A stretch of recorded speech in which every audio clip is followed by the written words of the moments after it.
Buongiorno ragazzi, davanti a me c'è il Motorola Razr 70 e vi mostrerò come eseguire un soft reset.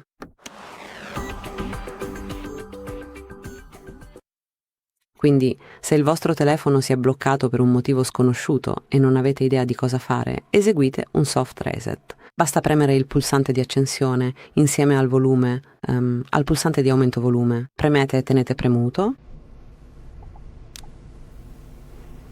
Continuate a tenere premuto per circa 10 secondi.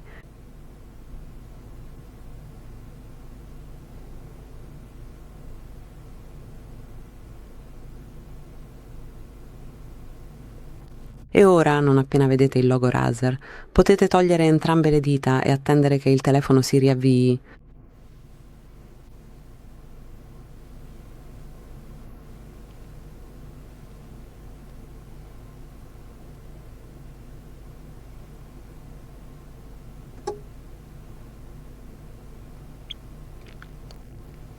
E questo è tutto. Ora sbloccate semplicemente il vostro dispositivo.